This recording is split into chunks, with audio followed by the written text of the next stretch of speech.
Alhamdulillah Rabbil Alamin bihi nasta'in ala umuri dunya waddin wassalatu wassalamu ala ashrafil anbiya wal mursalin sayyidina maulana Muhammadin wa ala alihi wa sahbihi ajma'in. Subhanaka la ilma lana illa ma 'allamtana innaka antal alimul hakim. Rabbi shrah li sadri wa yassir li amri wahlul 'uqdatam min lisani yafqahu qawli, amma ba'du. Baik, dan kita di sini akan kembali melanjutkan kajian kita di kitab kita yang masih membahas mengenai masalah hati. Nah, ini benar-benar nih ya, ini pembahasan paling penting barangkali yang ada di kitab ini menurut saya, karena memang latihan hati nih, latihan bagusnya hati, benernya hati, ini latihan seumur hidup teman-teman sekalian. Paling sulit nih memang urusan hati ini paling sulit. Mudah-mudahan Allah kasih taufik pada kita sekalian, insyaallah.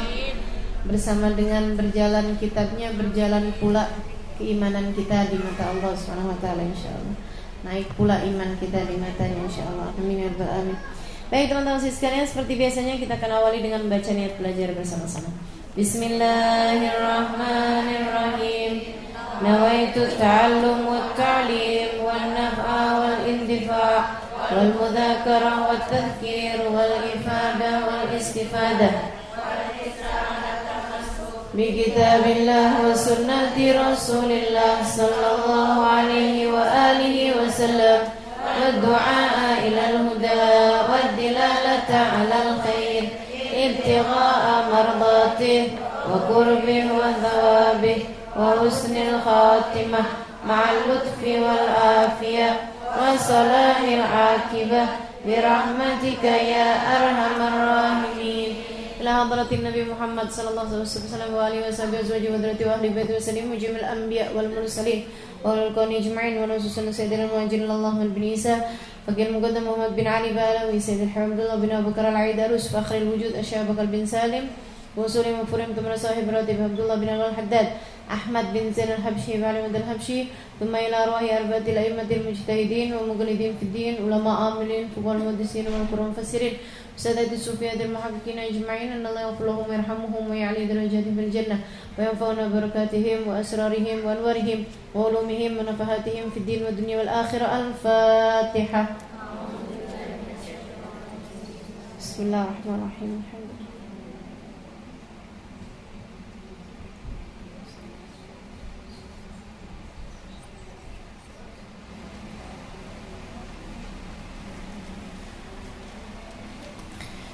Bismillahirrahmanirrahim.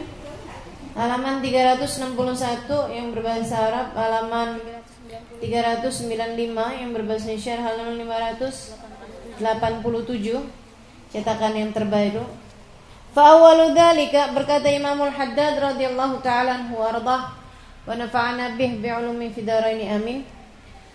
Fa awwalu dzalika, maka yang pertama, annahu yajibu 'alal insan ay yuzakki qalbah, wajib bagi setiap orang untuk mensucikan hatinya, wa yutahhirahu, dan membersihkannya, min radilatis syakki, dari kehinaan syak fillah, tentang Allah, wa rasulih, dan ragu-ragu tentang Nabi Muhammad, wad daril akhirah, dan ragu-ragu tentang hari akhir.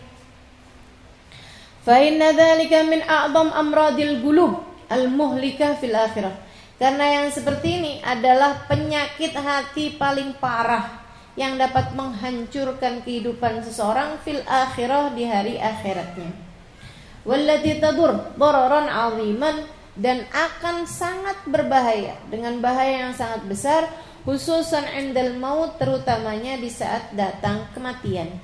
Wa qad tu'addi wal iyadu billahi ila su'il khatimah, terkadang menyebabkan seseorang, naudzubillah min dzalik, ila su'il khatimah, pada penyebab kematian dalam su'ul khatimah.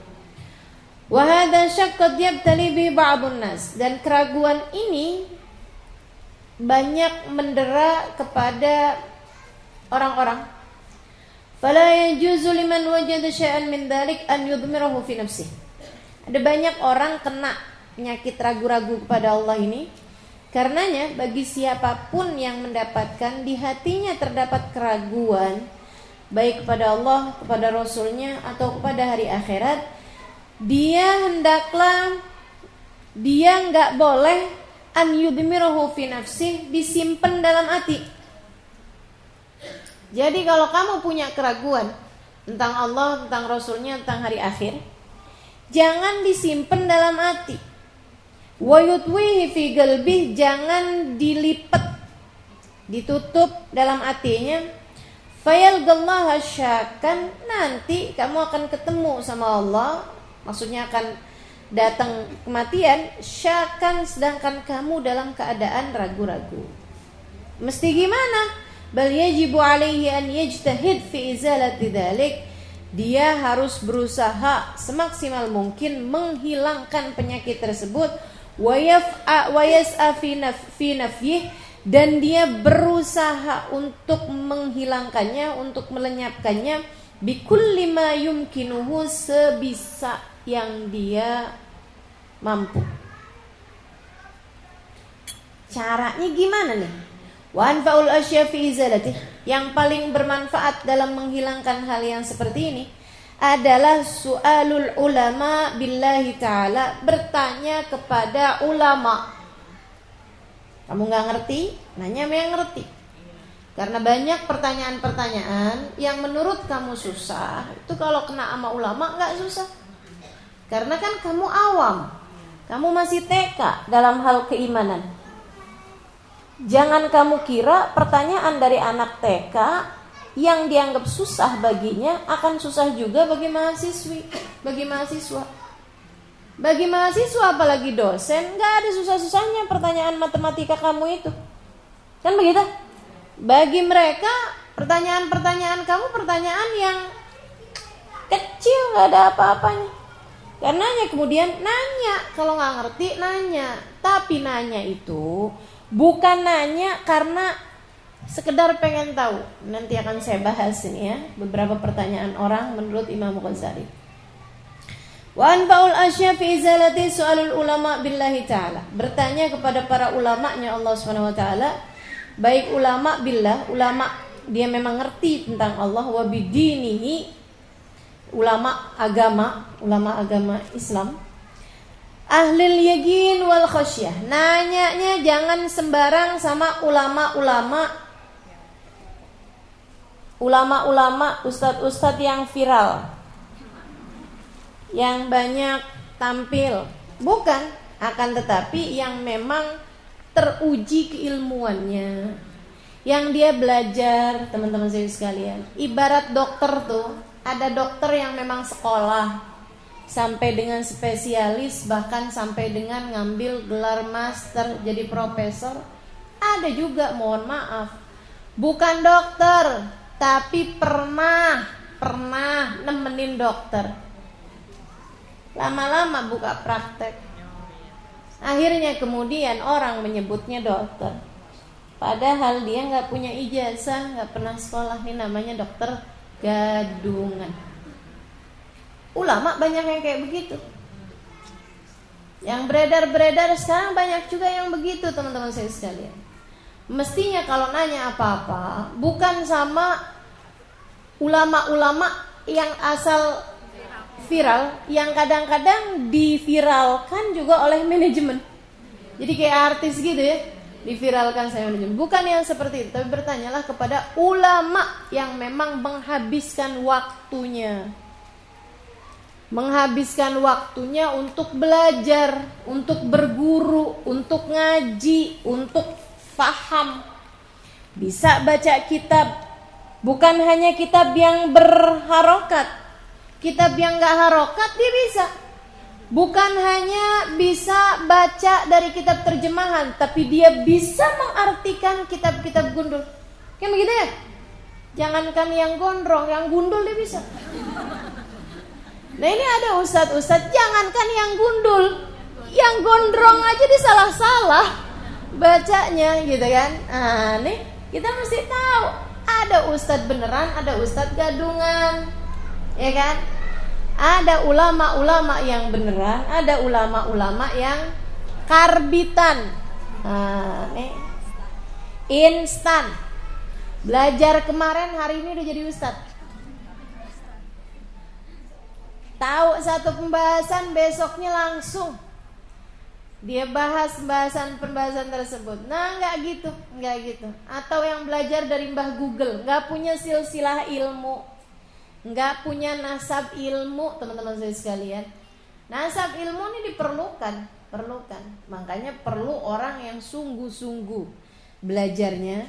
Min ahlil yakin, itu pun bukan asal ulama yang dia ngerti ilmu aja. Akan tetapi min ahlil yakin, nanyanya mesti sama ulama-ulama yang punya keyakinan yang luar biasa, wal khosyah, dan punya rasa takut sama Allah.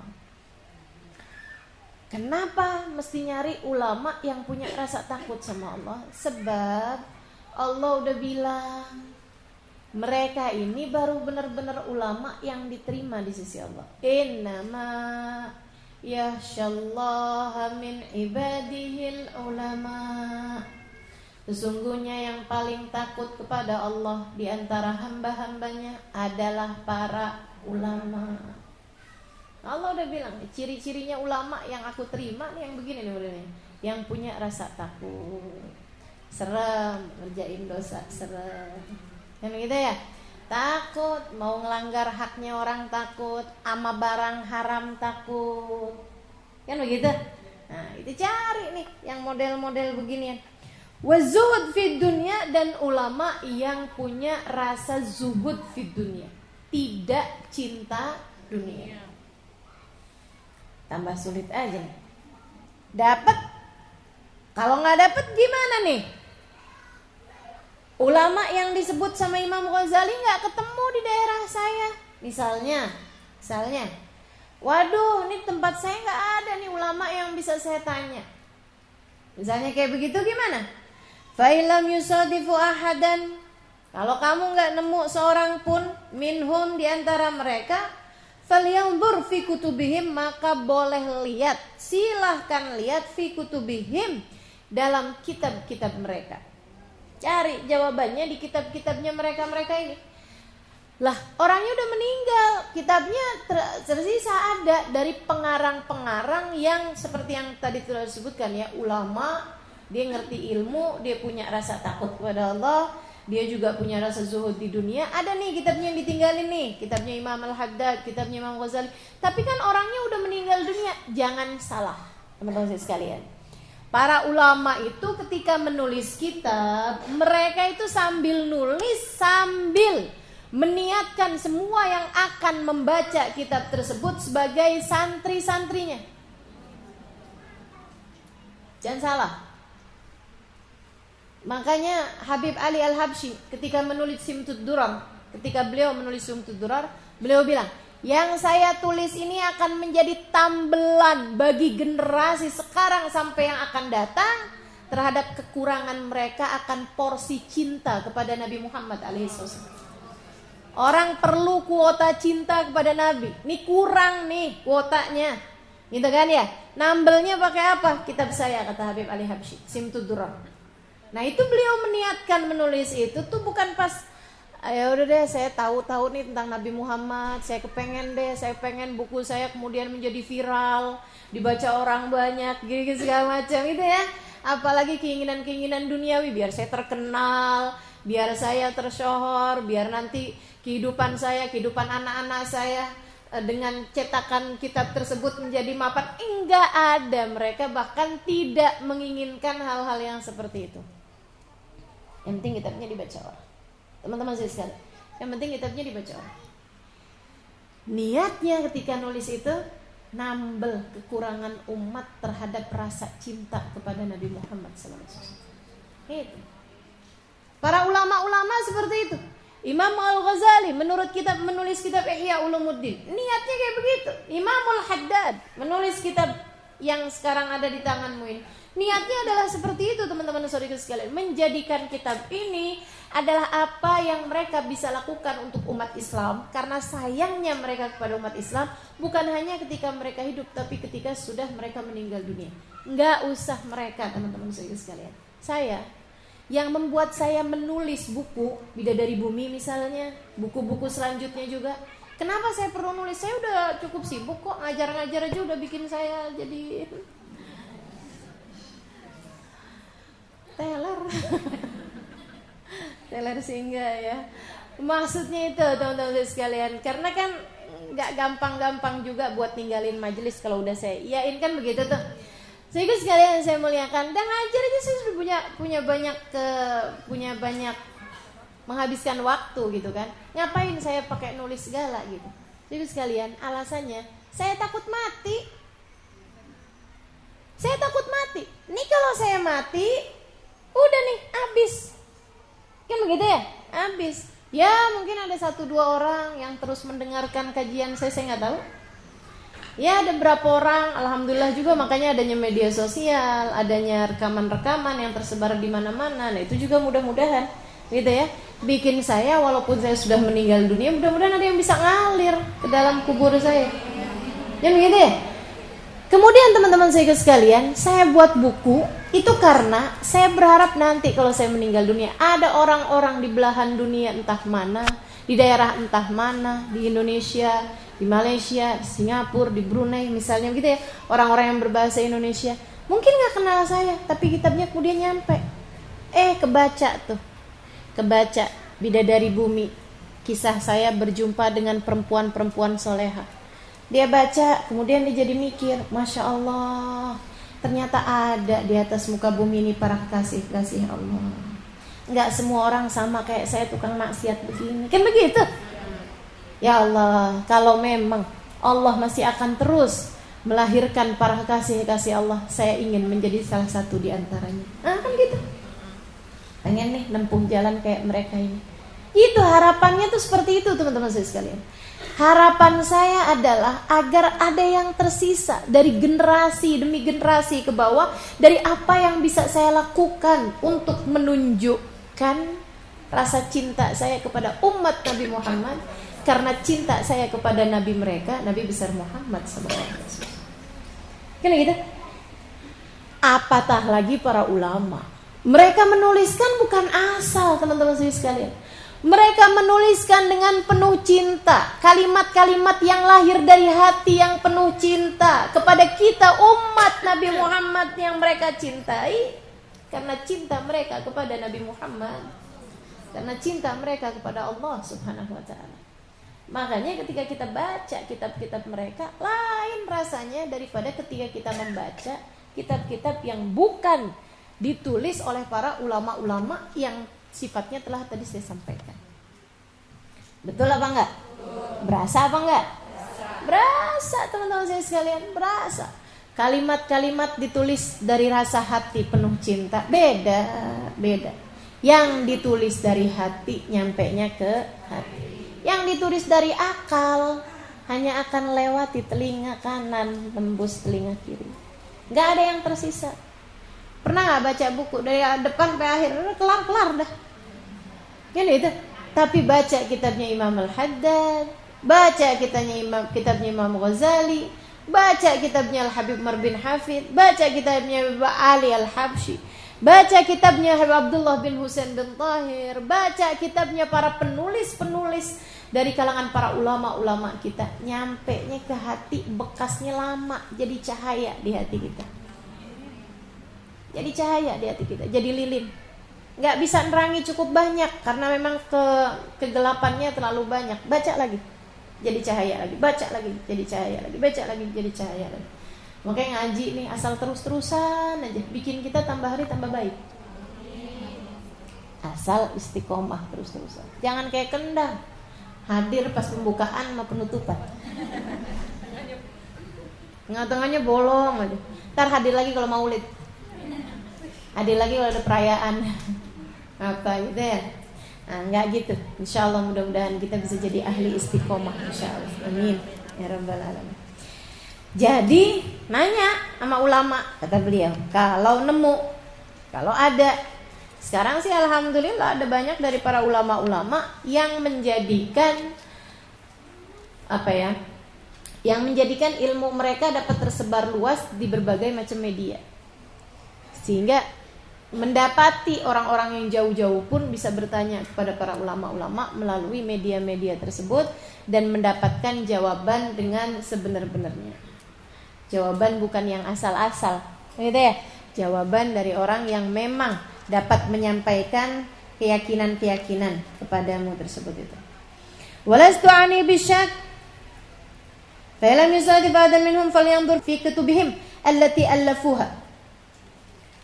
Fi ulumit tauhid wal yakin. Jika kamu enggak dapetin seorang pun di antara mereka, para ulama-ulama yang bisa kamu tanya, kamu bisa lihat di kitab-kitab mereka yang telah mereka karang. Fi ulumit tauhid, dalam ilmu-ilmu tauhid, wal yakin, dan dalam ilmu-ilmu keyakinan. Walastu ani bisyak ma yajidul insan minal khawatir wal wasawis fi umul iman bima ya'lam butlanuh. Yang saya maksudkan dengan keraguan yang harus kamu obati itu bukanlah khawatir. Khawatir itu bisikan-bisikan hati, wal wasawis ataupun was-was fi umuril iman, dalam masalah iman, bima ya'lam butlanuh, yang memang diketahui kebatilannya. Wa yajid qalbahu musammiman ala khilafi nafsi ala khilafi, dia mendapati hatinya sih sebenarnya mantap untuk enggak percaya sama was-was tersebut.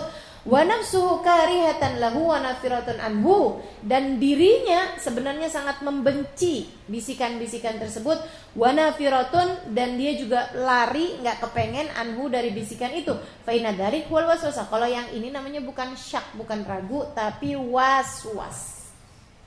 Wa yakfil insan fiha. Kalau urusan waswas cukup dengan an yakrahaha, dia membencinya. Wa ya'rid anha, dia berpaling darinya. Wa yasta'id billahi minha, dan dia berlindung kepada Allah dari penyakit tersebut. Sekarang saya mau kasih tahu. Teman-teman sekalian saya muliakan, ragu-ragu katanya beliau, ragu-ragu tentang Allah. Ini banyak banget, terutamanya tentang urusan rizki. Dan ini yang banyak banget bikin orang tercabut keimanannya. Ketika, saya ulangi kembali ini cerita, ketika ada seorang biasa gali kubur, nyuri kain kafan di zamannya Hasan al-Basri. Dia bertaubat. Orang ini biasanya kerjaannya haram, yaitu nyuri kain kafan. Orang meninggal dunia sama dia ditandain, nanti malamnya diambil kain kafannya, dicuri, kemudian dikuburkan lagi. Orang itu gak pakai kain kafan. Jahat bener kan? Dia kemudian bertaubat. Teman-teman saya sekalian, taubat nih dari kerjaannya tersebut. Tapi kemudian dia mengadakan pengakuan kepada Sayyidina Hasan al-Basri. Dia bilang, Tuan, tau gak Tuan, saya sekarang kan udah taubat nih, tapi saya mau kasih tahu sama Tuan nih satu fakta. Saya sudah menggali 300 kuburan orang Islam, yang memang kebanyakan yang digali sama dia itu adalah kuburan orang-orang yang gak dijaga sama Allah. Kalau orang tersebut orang yang terjaga sama Allah, insya Allah nggak akan dibiarkan kuburannya, kafannya dicuri sama orang ini kan. Orang yang terjaga sama Allah dunia dan akhirat, teman-teman saudaraku sekalian, dijaga waktu di dunia, dijaga pula waktu di akhirat. Man hafadallahu fis sighar hafadahullah fil kibar. Siapa yang suka jaga Allah di masa muda, dia akan dijaga oleh Allah di masa tua. Apalagi sudah kematian, dijaga dong sama Allah Subhanahu wa taala. Dia ngaku, dia bilang, saya udah mencuri 300 kafanan, 300 kain kafan dari orang yang udah meninggal dunia. Tidak ada yang saya dapati menghadap kiblat ketika saya gali kuburnya kecuali 3 orang. Dari 300 kuburan orang Islam yang saya dapati ngadep ke arah kiblat hanya 3 orang aja. Sisanya 297 ketika saya dapati kuburannya di dalam kuburnya tidak menghadap ke arah kiblat. Emang waktu dikuburin keliru gitu orang gak ngadepin ke arah kiblat? Ngadep. Habis dikuburin, pertanyaan kubur nih apa, dibalikin sama Allah SWT sesuai dengan kadar keimanannya, sesuai dengan keadaan keimanannya. Artinya 297 dari 300 orang yang katanya meninggal sebagai orang Islam, ternyata di mata Allah tidak dianggap sebagai orang Islam. Betapa sangat mungkinnya aku, kamu, kita semua menjadi salah seorang di antara mereka. Betapa sangat mungkinnya di hadapan Allah kita dianggap sebagai orang yang bukan muslim, teman-teman sekalian. Kenapa gitu, wahai imam? Saya nih mau nanya kepadamu, kenapa nih orang mati di antara orang Islam, dikafanin dengan kafan orang Islam, dikuburkan menghadap kiblat, tapi ternyata di hadapan Allah tidak dianggap sebagai orang Islam. Apa katanya Sayyidina Hasan Al-Basri, seseorang yang memandang dengan cahaya kewalian, seorang yang memandang dengan cahaya kewalian, teman-teman saya sekalian. Seseorang, Hasan Al-Basri ini muridnya Sayyidina Ali, murid terbaik Sayyidina Ali bin Abi Thalib karramallahu wajhah radhiyallahu ta'ala anhu, seorang tabi'in, seorang ulama yang luar biasa, masya Allahnya, anak angkat dari Sayyidah Salamah, istri, salah satu istri dari baginda Nabi Muhammad. Bahkan bukan anak angkat, anak susu Sayyidah Salamah. Ini dikasih air susunya juga sebagai sebuah karamah atas cintanya. Jadi Hasan Al-Basri itu, teman-teman sekalian, adalah anak dari budaknya Salamah.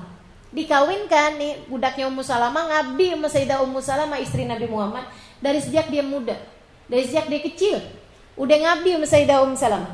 Akhirnya dikawinin, Sayyidah Salamah yang ngawinin sama budaknya Zubair ibn al-Awwam. Ya, jadi kayak mantu tapi budak sama budak, dimantuin, dikawinin. Nah, habis nikah, hamil, punya anak. Itu pun dia tetap tinggalnya di rumah Sayyidah Salamah. Satu hari budaknya ini, budak perempuannya ini lagi anak-anaknya umur mungkin ya 5 bulan gitu kan, 4 bulan gitu. Anaknya ditinggal di rumah, istrinya si ibunya ini diminta untuk entah belanja, entah apa, urusan-urusan rumah tangga. Sama Sayyidah Salamah diminta, tinggalin aja anak kamu, gak apa-apa di sini. Gitu. Ternyata perginya agak cukup lama, anak udah nangis kehausan. Dari lama nih, coba ditimang-timang, digendong-gendong biar diem. Hasan Al-Basri ini, teman-teman saya sekalian, belum dapat julukan Al-Basri ya, Basri karena beliau tinggal di Basrah. Jadi sekalian, Hasan yang ditimang-timang, nggak berhenti-berhenti juga. Memang benar-benar udah kehausan, kayaknya udah kelaparan. Bingung Sayyidah Salamah. Rahmatnya terhadap si anak ini membuatnya berdoa, ya Allah, alirkanlah air susu untuknya dariku. Beliau kemudian menyusuinya. Dia pun kemudian menyusu dengan begitu lahap sampai tidur. Padahal Sayyidah Salamah udah nenek-nenek waktu itu. Namanya karomah. Karomahnya para wali, gak tanggung-tanggung. Yang jadi ibu susunya adalah istri Nabi.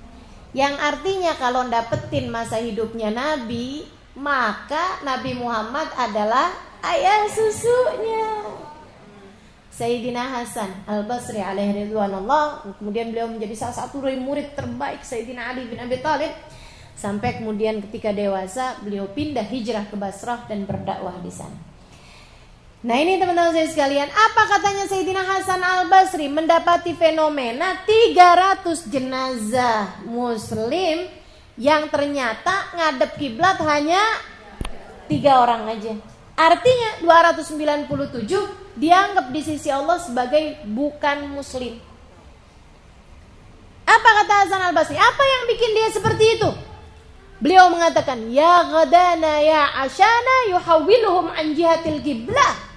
Ketakutan mereka terhadap makan siang dan makan malam mereka telah menghancurkan mereka, telah memalingkan mereka dari arah kiblat.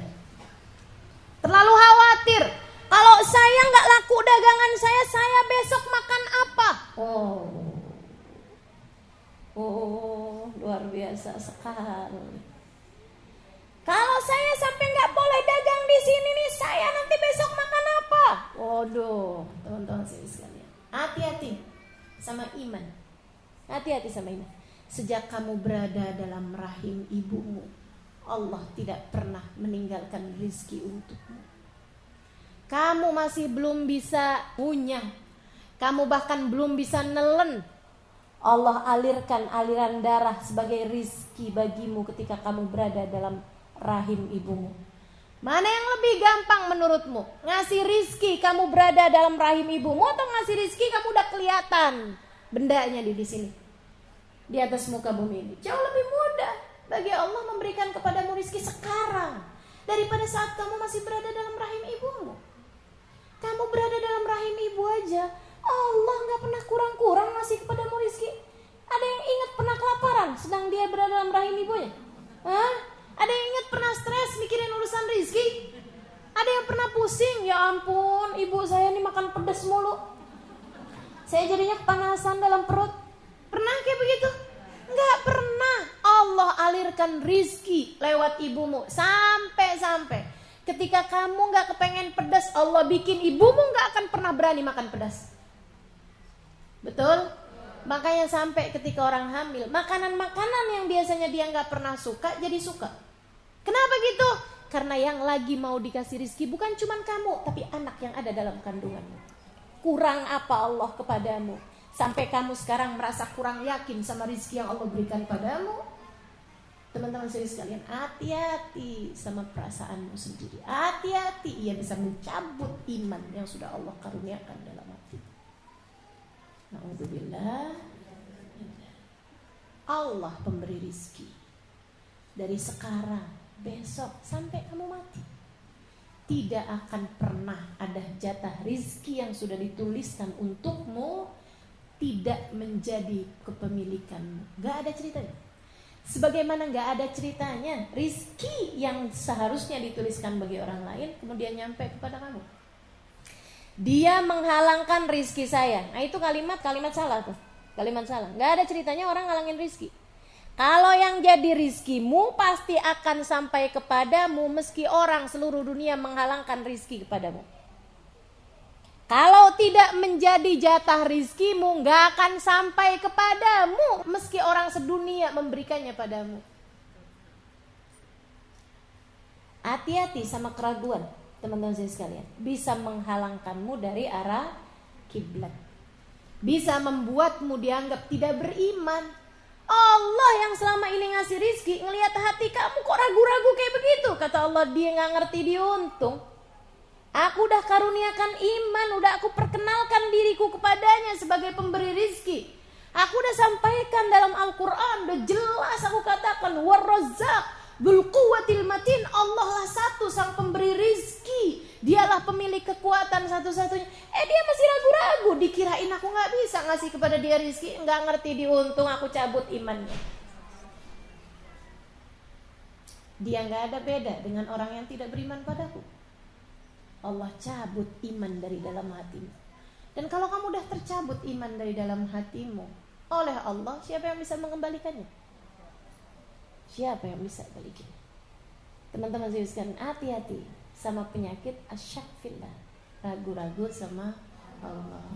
Hati-hati. Belajar, mudah-mudahan bisa ditetepin iman Islam kita.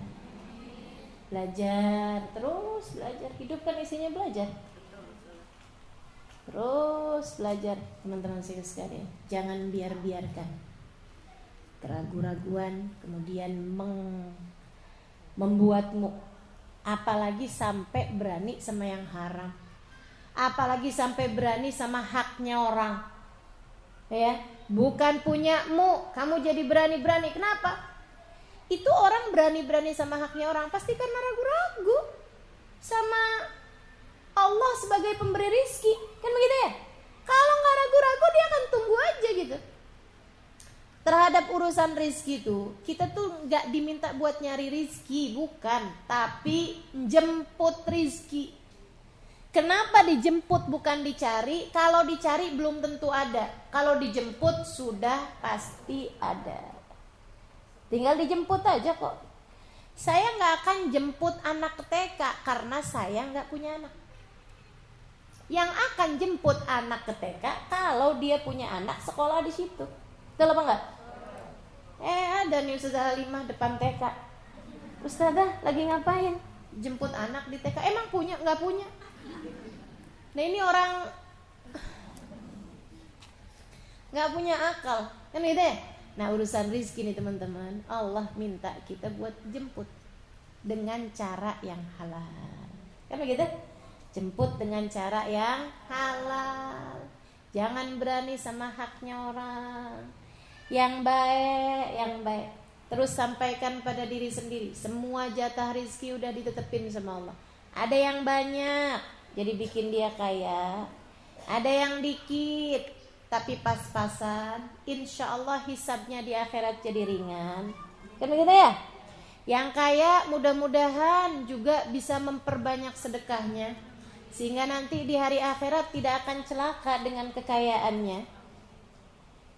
Kalau dikasih pas-pasan, alhamdulillah itu rizki paling berkah. Nabi tuh sampai minta buat dirinya sendiri dan keluarganya, Allahumma ja'al rizqa ahli baiti kafafan, rizqa ahli baiti Muhammadin kafafan. Ya Allah, jadikan rizkinya keluarganya Nabi Muhammad yang pas-pasan aja, jangan berlebih-lebihan.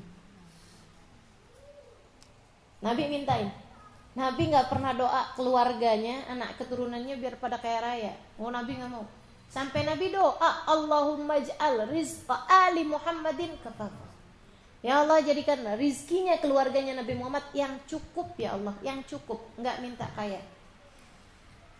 Jadi sekalian saya muliakan, apapun yang jatah rizki yang telah Allah berikan kepada kita, kita bilang ya Allah terima kasih. Kita jemput dengan cara yang halal, kan gitu ya? Kita jemput dengan cara yang tidak menyakiti siapapun. Kita jemput dengan perasaan hati yang baik. Kita bilang, ya Allah, saya kaya, alhamdulillah. Saya miskin, pas-pasan, alhamdulillah. Saya kaya, saya miskin, saya susah, saya mudah urusan rizkinya, gitu ya. Apapun keadaan saya akan tetap menjadi hambamu yang solehah. Bukan begitu? Bukan begitu, teman-teman saya sekalian? Kita mau ikut apa yang dilakukan Nabi Muhammad. Nabi kaya raya pernah, Nabi miskin papa pernah. Sekayanya orang gak pernah nyampe saya rasa dengan apa yang dimiliki Nabi Muhammad alaihissalam.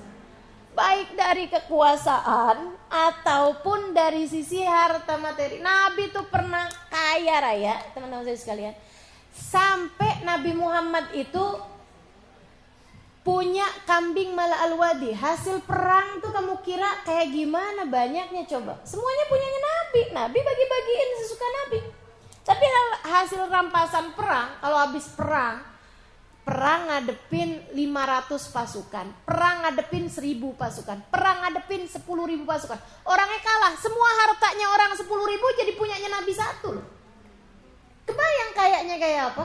Nabi pernah sangat kaya raya. Nabi pernah punya kambing mala al-wadi, memenuhi lembah. Jadi gunung sama gunung, tengah-tengahnya ada lembah. Kambingnya ribuan kambing, punyanya Nabi Muhammad SAW. Nabi pernah sangat kaya, Nabi pernah sangat miskin. Kan gitu ya? Pernah Nabi Muhammad sangat miskin, sampai mengganjal perut beliau dengan batu. Sampai buat makan sehari-hari aja gak punya. Pernah Nabi. Kayaknya kita sekayanya gak nyampe kayaknya Nabi, semiskinnya gak pernah nyampe juga miskinnya Nabi. Nah bersama dengan kaya dan miskinnya Nabi Muhammad, la yaqul wa la yaf'alu illa ma'ruf. Nabi gak pernah ngomong, gak pernah bertindak kecuali baik. Nah, ini patokan kita. Kaya boleh, tapi jahat jangan. Miskin boleh, tapi jahat jangan. Kan gitu ya? Kaya silahkan, tapi buruk akhlak jangan. Miskin boleh, tapi buruk akhlak jangan. Dalam keadaan apapun, kita hambanya Allah. Maka di saat kita miskin, miskinnya kita gak sama miskinnya orang yang gak beriman sama Allah. Di saat kita kaya, kayanya kita gak sama kayanya orang yang tidak beriman kepada Allah. Kita berbeda sebab kita bertakwa. Lastunna ka ahadin minan nisa. Ini taqaitun. Kalian gak sama dengan perempuan manapun selagi kalian bertakwa. Jadi gitu teman-teman sekalian. Jangan pernah ragu-ragu sama Allah. Sampai bikin kalau lagi kaya, ya Allah dia puja-puja suaminya. Kalau lagi suaminya ngasih banyak harta, banyak uang, dipuja-pujanya suaminya sampai setinggi gunung. Nanti kalau pas giliran suaminya lagi miskin, lagi gak punya, dihina-hina suaminya sampai ke dasar jurang. Imanmu di mana kalau seperti itu? Kamu gak tahu yang ngasih rizki Allah satu juga?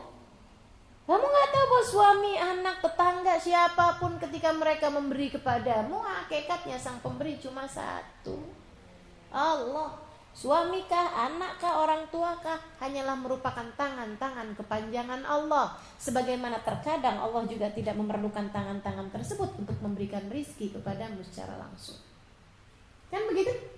Nggak usah khawatir teman-teman sekalian. Bismillah, bismillah.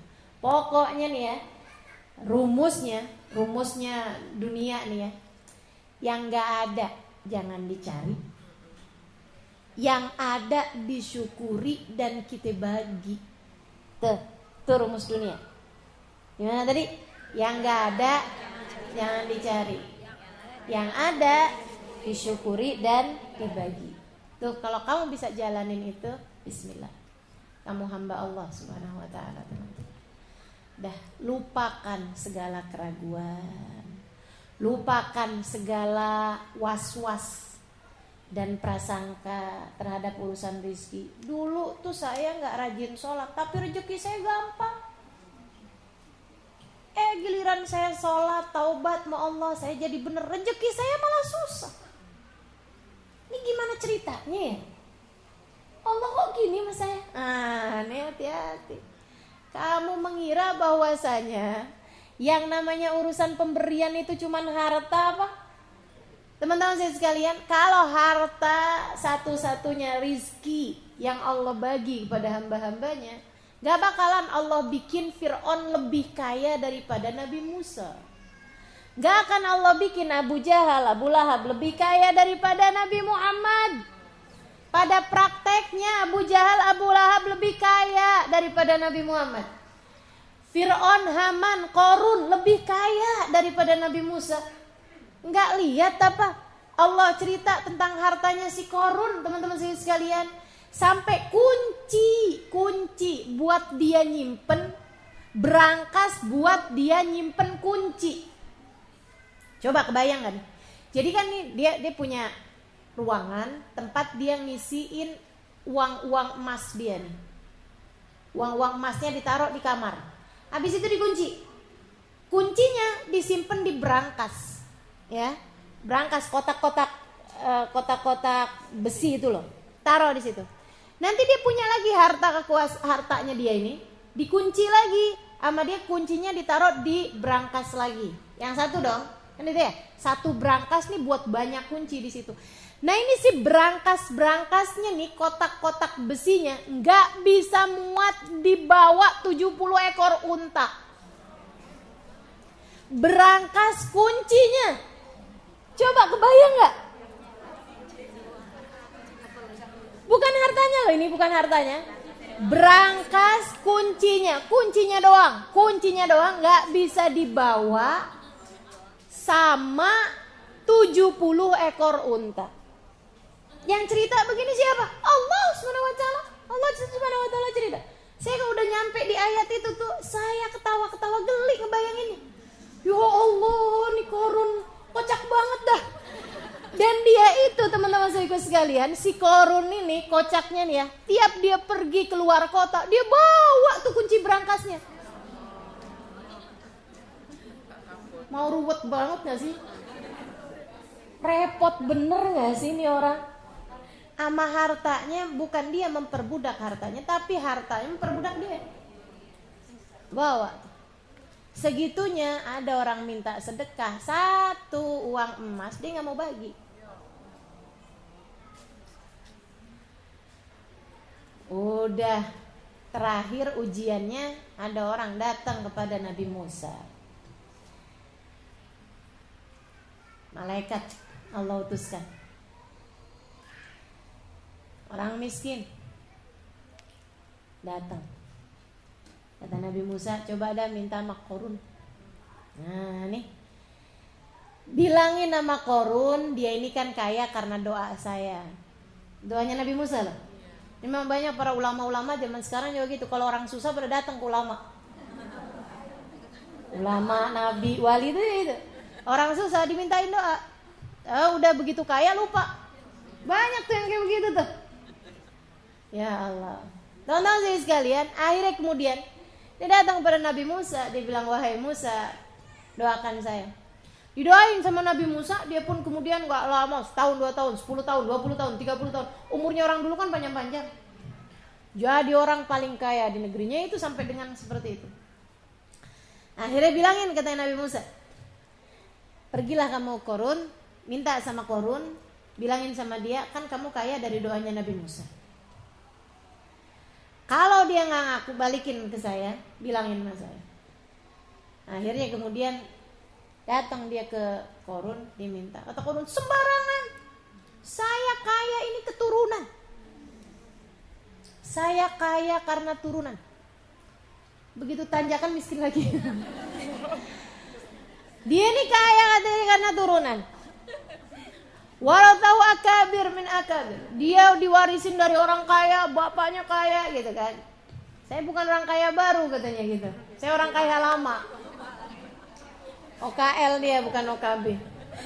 Teman-teman sekalian, akhirnya kemudian sampaikan kepada Nabi Musa. Nabi Musa doain, ya Allah, nih Korun nih udah jadi togha fil ard, udah jadi orang yang keluar batas, maka berikanlah pelajaran baginya dan bagi hamba-hambamu. Teman-teman sekalian, sama Allah dibikin dia masuk ke tanah. Hanya semua yang dimiliki Korun aja, tetangganya kagak kenapa-napa. Jadi yang diblesekin ke tanah cuman Korun dan seluruh hartanya doang.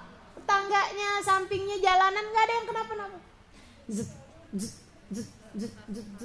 Masuk. Sampai Musa pada keluar. Nabi Musa keluar, umatnya Bani Israel ini pada keluar, pada ngeliatin. Kenapa begitu tuh? Ya ampun, tanpa mereka bisa buat apa-apa. Akhirnya Korun bilang, Musa, aku ini kaya dari doamu, wahai Musa. Tolong sekarang selamatkan saya. Udah susah? Minta lagi doa. Sampai sekarang ulama tuh kayak begitu. Waktunya dia miskin, minta doanya sama ulama. Dia kaya kemudian lupa sama ulama. Pas giliran bangkrut, atau kemudian kena tangkap KPK, atau kemudian kena tangkap penjara urusan apa, penipuan atau apa, baru minta doa lagi sama ulama. Dan kerjanya kan kayak gitu tuh. Teman-teman saya sekalian, Nabi Musa bilang, udah deh kamu Korun, emang dasar sekarang kamu baru nyesel, udah gak bisa lagi diapa-apain. Terus tuh sampai masuk ke tanah. Makanya sampai sekarang orang kalau nemu harta dalam tanah dibilang harta padahal belum tentu punyanya si Karun ya. Saya nggak tahu, Karun kan dulu tinggalnya di Mesir. Saya nggak tahu kalau nemunya di Condet. Jadi gitu teman-teman sekalian. Nih ya, jadi tuh harta bukan tolak ukur kemuliaan seseorang. Minta mulia, minta jalan takwa, jangan hanya sekedar minta harta. Minta, ya Allah, kalaupun minta rizki, mintanya yang pasti, rizqan halalan thayyiban mubarakan. Karena yang namanya harta tuh teman-teman, begitu haram maka keluarnya juga gak enak.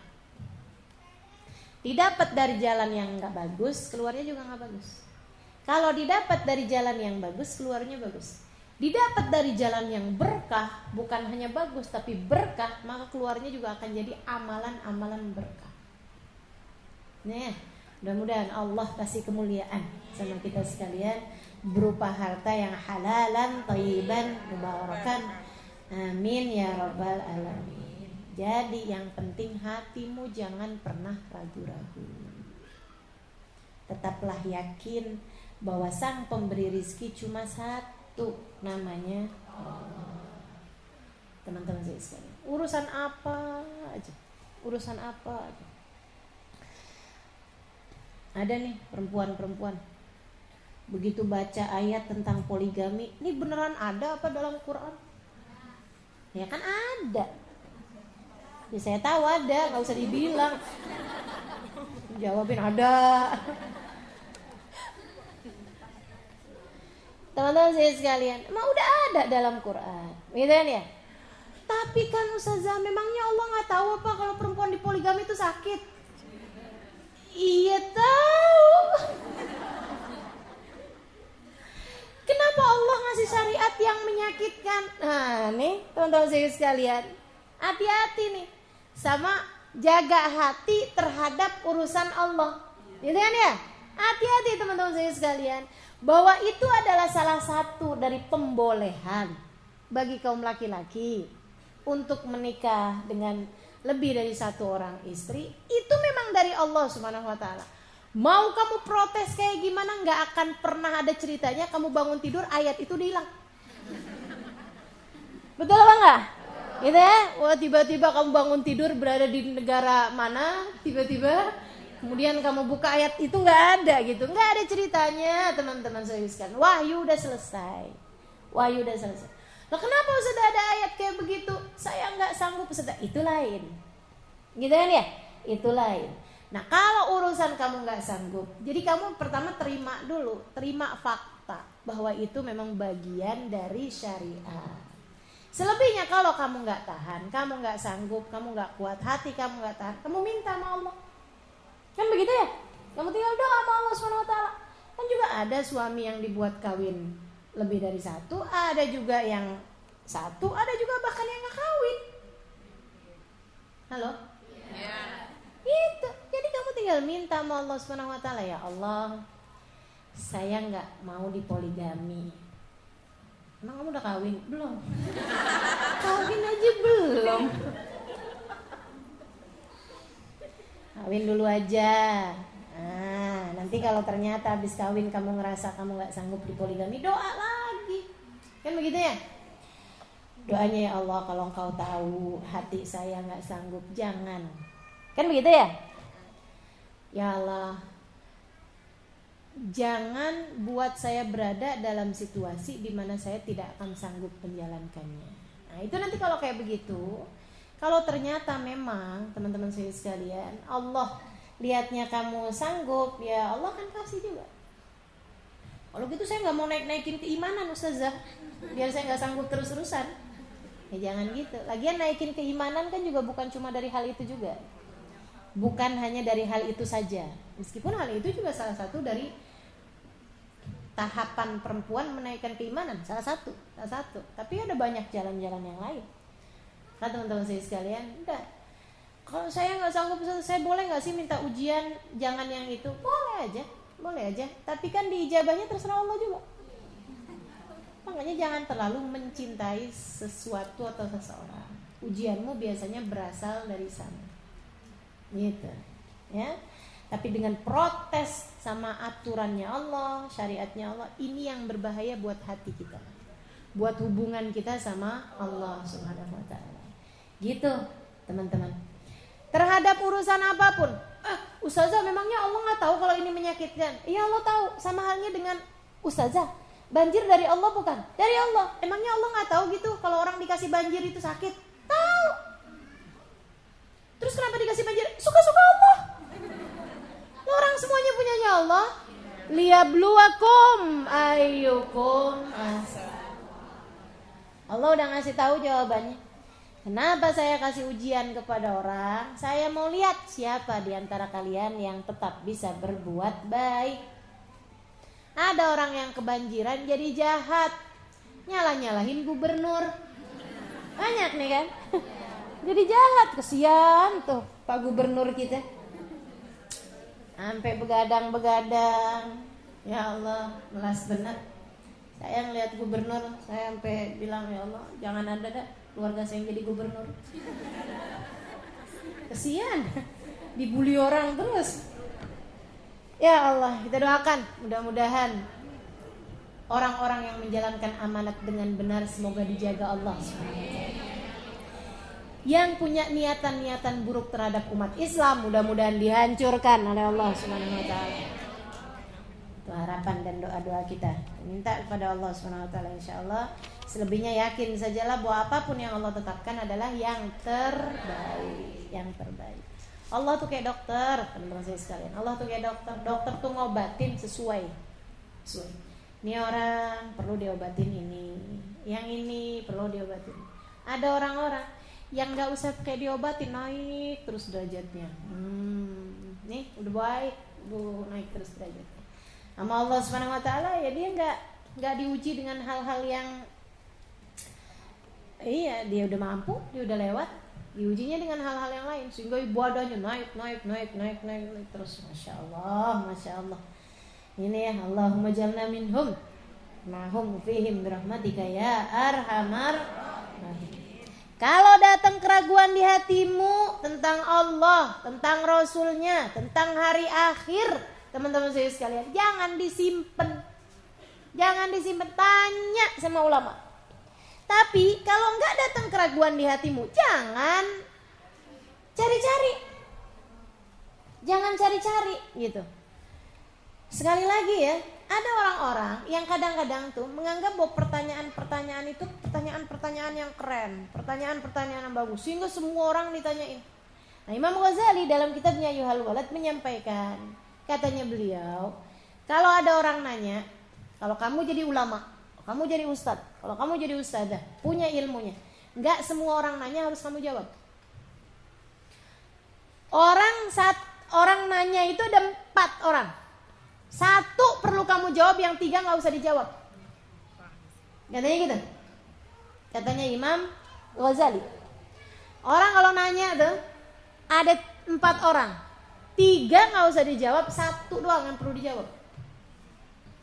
Yang 1 yang nggak usah dijawab, 3 nih ya nggak usah jawab. 1 orang yang nanya karena benci. Ada nggak kayak itu? Banyak. Ini biasanya bukan nanya tapi mendebat karena benci. Lain ajaran, lain aliran, misalnya gitu kan ya. Benci aja, sebel bawaannya. Teman-teman saya sekalian. Nah yang kayak begini nih, semakin bagus jawaban kamu, semakin kesel dia. Jadi nggak usah kamu jawab. Pernah saya dapetin orang-orang yang kayak beginian nih. Ustazah, menurut Ustazah siapa yang lebih mulia? Keluarga Nabi atau sahabat Nabi? Nih dari pertanyaannya saya udah tahu. Siapa ini yang nanya nih, dari aliran apa nih? Paham. Saya jawab, sahabat Nabi mulia, keluarga Nabi mulia. Ada orang-orang yang dapat keduanya. Sahabat Nabi juga, keluarga Nabi juga. Gitu kan ya? Seperti Sayyidina Ali, sahabat Nabi juga, keluarga Nabi juga. Sayyidah Fatimah, sahabat Nabi juga, keluarga Nabi juga. Sebab definisinya sahabat, semua orang yang beriman kepada Nabi, hidup di zaman Nabi dan meninggal dunia dalam keadaan beriman. Itu definisi sahabat. Maka kan Sayyidah Fatimah orang yang beriman, tinggal hidup sejaman sama Nabi dan meninggal dalam keadaan beriman. Kan begitu? Berarti kan sahabat Nabi nih. Saya bilang, Sayyidina Ali sahabat Nabi, keluarga Nabi. Sayyidah Fatimah keluarga Nabi, sahabat Nabi. Sayyidah Aisyah sahabat Nabi, jadi keluarga Nabi. Istri kok? Istri keluarga apa bukan? Keluarga dong. Sayyidina Abu Bakar keluarga Nabi, sahabat Nabi juga. Jadi keluarga dan mertua. Kan begitu ya? Sayyidina Umar sahabat Nabi, keluarga Nabi juga. Sayyidina Umar itu kan mertuanya Nabi juga. Sayyidina Utsman sahabat Nabi, keluarga Nabi juga. Nah dia kan menantu Nabi Muhammad. Saya bilang orang yang punya 2 predikat, punya 2 status, sahabat Nabi juga, keluarga Nabi juga, tentu lebih mulia daripada orang yang hanya memiliki 1 predikat. Jawaban saya benar apa enggak kira-kira? Marah teman-teman saya sekalian.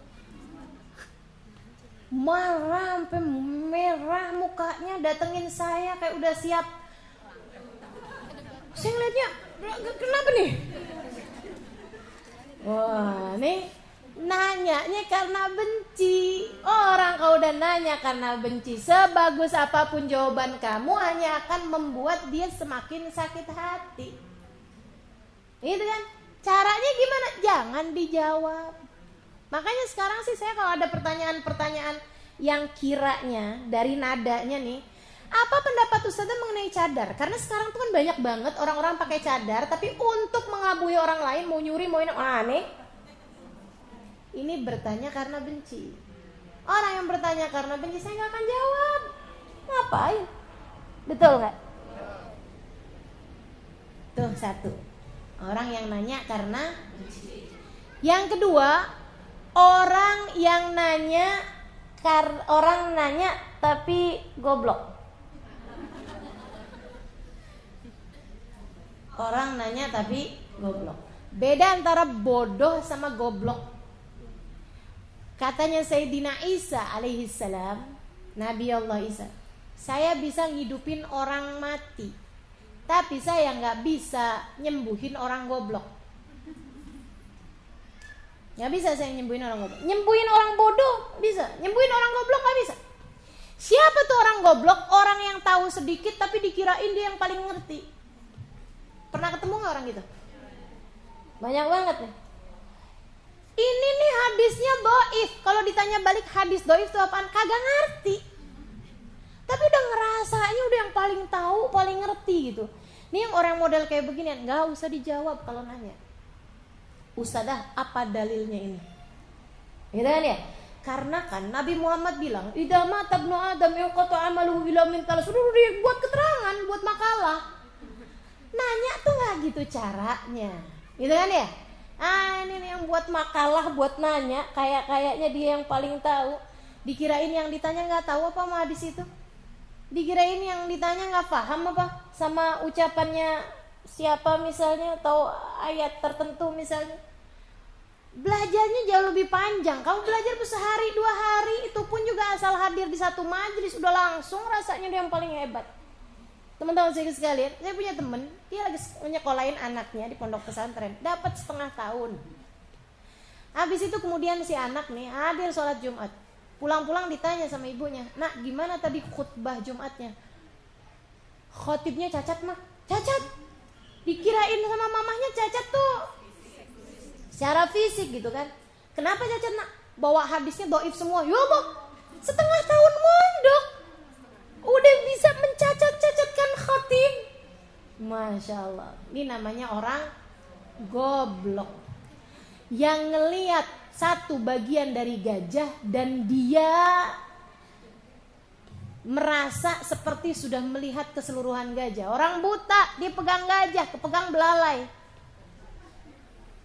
Kemudian ada orang bilang, gajah adalah binatang yang sangat besar, berbobot lebih daripada 400 kilo. Kan itu ya, gajah nih. Dia bilang, bohong tuh.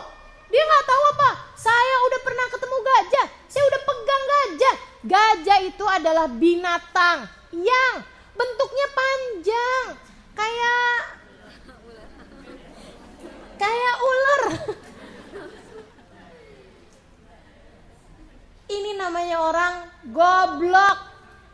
Teman-teman saya sekalian, ini orang goblok, nih orang sok tahu. Tahu nggak? Orang kayak begini kan kalau nanya jangan dijawab. Ini banyak nih di grup WhatsApp. Terutamanya kalau udah masuk nisfu Sya'ban, masuk Maulid Nabi, masuk Nuzulul Quran, masuk apa lagi tuh? Isra Mi'raj. Nah, ini banyak nih. Banyak pokoknya udah. Orang-orang sok tahu. Sok tahu banget. Sampai-sampai kayaknya tuh kayak orang pernah tinggal serumah sama Nabi gitu. Ini Nabi gak pernah kerjain nih. Kok kamu yakin? Iya, Nabi gak pernah kerjain. Terawih 20 rakaat Nabi gak pernah kerjain. Berarti ini bid'ah nih. Ada hadisnya bilang bahwasanya Nabi itu di salat malam di bulan Ramadan atau di luar Ramadan gak pernah lebih dari 11 rakaat. Mazadan Nabi sallallahu alaihi wasallam la fi Ramadan wala fi ghairi min 11 rakaat. Hadis rawahu Sayyidah Aisyah. Hadis diriwayatkan Sayyidah Aisyah, Nabi nggak pernah lebih dalam sholat malamnya, baik Ramadan atau luar Ramadan, lebih daripada 11 rakaat. Pertentangan satu hadis tuh nih teman-teman saudara sekalian, sampai membid'ah-bid'ahkan pekerjaan orang sedunia yang terawih 20 rakaat. Ini siapa yang goblok sebenarnya? Terus dia yakin banget Nabi nggak pernah lebih dari 11 rakaat. Ini ada hadisnya. Lu tinggal di rumah Nabi, kamu ngekos gitu? Aneh-aneh aja teman-teman saya sekalian. Padahal Sayyidah Aisyah sendiri ketika bercerita, Sayyidah Aisyah ngasih kata-kata di depannya kayak gini, maro'aitu, saya nggak pernah lihat Nabi Muhammad sholat di waktu malam lebih daripada 11 rakaat. Sayyidah Aisyah pakai kata-kata saya nggak pernah lihat, artinya saya nggak tahu di luar itu. Yang pernah saya lihat Nabi Muhammad sholatnya 11 rakaat. Mungkin ada yang saya ketiduran, saya nggak tahu Nabi sholat lebih daripada 11 rakaat. Atau Nabi sholat di masjid, ketika kemudian pulang udah tidur, waktu beliau sholat yang saya tahu cuma 11 rakaat. Selebihnya di rumah istri-istrinya yang lain saya nggak pernah tahu, kan begitu? Ini ada orang bukan istri Nabi, bukan siapa, Nabi nggak pernah sholat lebih dari 11 rakaat. Tuh siapanya Nabi? Ini orang namanya orang goblok. Katanya Imam Ghazali, kalau ada orang goblok nanya jangan dijawab. Orang yang tahu sedikit tapi dia ngerasanya kayak udah tahu semuanya. Mudah-mudahan Allah jauhkan kita dari kegoblokan, insya Allah. Orang tidak tahu tapi dia tidak tahu bahwa dirinya tidak tahu. Kalau orang bodoh, orang yang tidak tahu tapi dia tahu bahwa dirinya tidak tahu. Itu bedanya. Kalau saya ditanya apa itu goblok, apa itu bodoh, bodoh bisa disembuhin pakai belajar. Orang goblok kagak bisa disembuhin. Dia ngerasanya dia yang paling tahu kok. Susah mau diobatin ya teman-teman. Gitu ya. Kemudian yang ketiga, orang yang juga nggak usah dijawab pertanyaannya. Orang yang nanya karena kepo. Pengen tahu doang, kagak ada urusannya sama dia. Cuman karena lagi viral, semua orang ngomong kayak begitu, akhirnya dia pengen tahu apa pandangan ustazah tentang merayakan Natal. Nah kan udah dijawab sama ulama-ulama, ngapain kamu nanya lagi sama saya? Ya saya pengen tahu pendapat ustazah. Ini nih yang nanyanya karena kepo, pengen tahu Ustazah Halimah ikut kubu yang mana. Tuh. Yang kayak gini juga gak usah dijawab kata Imam Ghazali.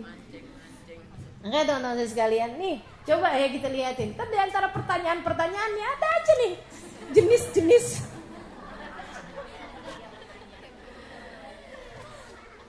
Ada yang nanya karena benci, saya kira nggak ada. Yang benci tentu aja nggak hadir di majelis kita, ngapain ya nggak? Saya juga nggak ngarepin kalau ada yang sebel sama saya, wajar. Saya sangat terima itu. Siapa saya sampai nggak ada siapapun yang benci sama saya, pasti ada kan. Nah, yang benci-benci yang sebel-sebel, udah enak di rumah, nggak usah ngaji, ngaji aja sama orang yang kamu kepengen, kan gitu ya. Nah, sama saya nggak cocok, nggak usah ngaji, nggak apa-apa, biar nggak menuin tempat juga ya nggak. Tambah banyak, tambah gerak. Nah. Gitu kan ya, yang mau pada ngaji juga masih banyak, ya kan? Jadi yang nanya karena benci insya Allah nggak ada. Yang nanya karena goblok ada apa enggak? Nih mudah-mudahan juga nggak ada ya. Yang nanya karena kepo suka ketemu aja tuh, ada aja tuh. Mendadak-dadak tiba-tiba tahun berapa itu semua orang nanya dengan hampir mirip-mirip. Ustazah, Nabi Yusuf sama Siti Zulaikha sebenarnya kawin apa enggak? Iya enggak? Tiba-tiba gitu, saya di majelis mana ditanya, majelis mana di mana, bingung saya. Pertamanya sih saya bercandain aja, saya bilang waduh minta maaf, lagi kawinan saya nggak diundang. Jadi saya nggak tahu tuh kawin apa enggak. Belakangan saya kemudian cari tahu gitu, kenapa semua orang nanya kayak begini. Ternyata karena ada seorang ustadzah menyampaikan bahwa Sayyidina Yusuf, Nabi Yusuf masih Zulaikha tuh nggak pernah kawin gitu. Jadinya doa yang bilang bahwa Allahumma jma', doa pengantin tuh, Ya Allah, kumpulkan kedua pengantin ini seperti Engkau telah mengumpulkan Nabi Adam dengan Siti Hawa gitu kan, Nabi Yusuf dengan Siti Zulaikha, Nabi Muhammad dengan Sayyidah Khadijah gitu. Nah itu nggak usah dibaca yang Nabi Yusuf dengan Siti Zulaikha karena itu nggak pernah kawin. Jadi semua orang kemudian mendadak-dadak nanya-nanya kawin apa nggak kawin. Ya Allah, ya Allah. Itu nanya karena kepo. Nggak bakal jadi pertanyaan dalam kubur. Kamu kubu yang kawin apa yang nggak kawin? Kamu nih sebenarnya versi yang ikut ini atau ikut ini, kan nggak akan ada pertanyaan juga kayak gitu. Jadi nanya tuh teman-teman sekalian yang memang kamu perlukan. Kalau kiranya kamu nggak perlukan jawabannya untuk hidup kamu baik dunia ataupun akhirat, nggak usah ditanya. Jangan segala-gala ditanya juga. Saya suka pusing tuh ngadepin orang kirim WhatsApp sama saya itu kiriman dari orang. Saya nggak ngirim. Habis itu dibilang, apa pendapat Ustazah tentang ini? Bener apa enggak? Lah yang ngirim siapa? Nanyanya sama saya. Saya bilang, kamu dapat dari mana? Dari grup WhatsApp. Tanya sama dia. Jangan tanya sama saya. Kan begitu ya? Jadi nggak segala-gala harus kamu tahu. Kamu hanya perlu tahu yang bermanfaat bagi dirimu. Baik bagi dunia ataupun akhiratmu. Kamu mau jual beli.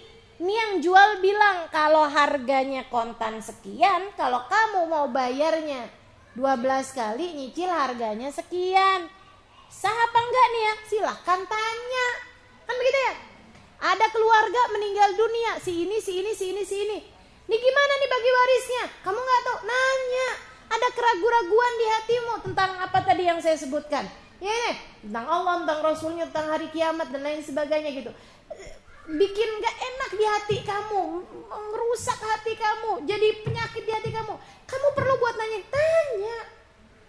Bertanyalah sesuatu yang kamu perlu buat ditanyain. Bukan karena benci, bukan karena goblok, bukan karena kepo. Bertanyalah. Tuh yang nomor 4 yang perlu dijawab.